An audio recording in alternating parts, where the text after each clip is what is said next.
The firefighters suddenly noticed something terrifying. The wildfire suddenly changed direction, and it was heading straight for the village. But the man didn't rush to put it out. Instead, he lit a match. He watched the flame quickly burn down to his fingers, and realized this fire was completely out of control. So he immediately told the villagers to evacuate in an orderly fashion. But the villagers didn't take it seriously at all. They'd rather wet their houses with water than leave. As the wildfire got closer, the villagers finally panicked and started to flee. But just then, the main road was blocked by roaring flames. As the fire chief, the man knew there wasn't much time left. There was only one rescue helicopter, so he had to let the women and children go first. The rest had to go through the forest to seek shelter at a river 4 kilometers away. But the car was way too heavy. The helicopter didn't have enough power to lift it. They had to cut 200 kilograms of weight. With no other choice, the mothers tearfully said goodbye to their children. And just like that, after the pilot gave it everything he had, the helicopter finally took off. Thick smoke turned day into night. The kids sat in the car completely terrified. Curly tried to comfort everyone, but then,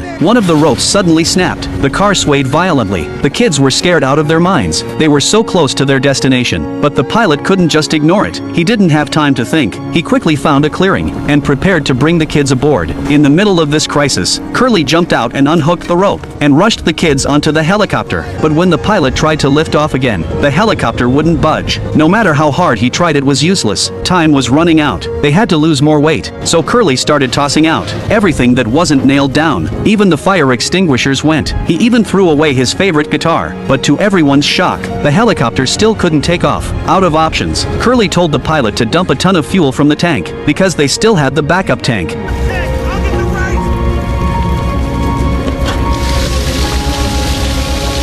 Then Curly used a fire extinguisher to put out nearby fires, just to buy them more time. Then they all got on the helicopter, but it hovered only 2 meters above the ground. It still needed to lose weight. Curly took off his shoes, and even stripped off his clothes, but it made no difference. Seeing the fire about to reach the fuel, Curly made a huge decision. He told the kids to close their eyes, and said, "When I count to 3, a miracle will happen." 1, 2, 3! Sure enough, a miracle really did happen. The helicopter finally lifted off. When the kids opened their eyes, Curly was gone. To save more lives, he had jumped out of the helicopter. Standing in the firelight, Curly showed no fear of death. Then the raging fire around him, like a pack of wild beasts, swallowed everything in its path, including Curly's body. Meanwhile, the fire chief was leading the villagers on an emergency escape to the river 4 kilometers away. On the way, they watched their homes disappear into the flames, and couldn't hold back their sorrow. But they had no choice. They kept moving, heading toward the river. But not long after, they got trapped. Even the battle-hardened chief was stunned. They were stuck, and time was running out. Luckily, they were just 300 meters from the river. The chief made a desperate decision. He strapped on a rope to mark the path, and went to find an exit. Then he planned to fire a flare, so everyone could follow the marks to safety. And so a race against time began. The chief charged through the fire, marking the path, and running non-stop. The journey was clearly full of danger. The fire in the forest was fierce. The smoke was thick. One misstep,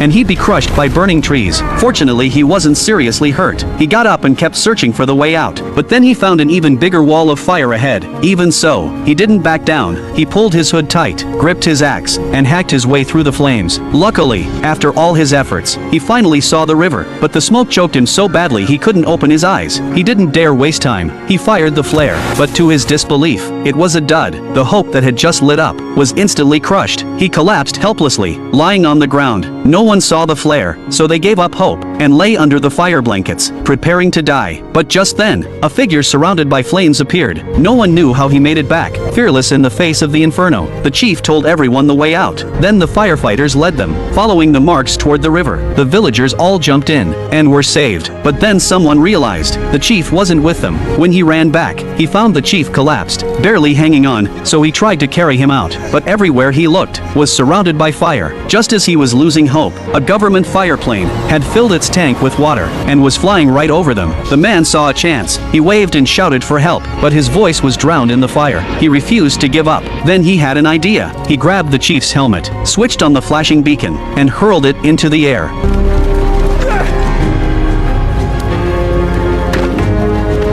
Once, twice, 3 times. Thanks to his relentless effort, the pilot finally spotted the signal, and lowered the aircraft.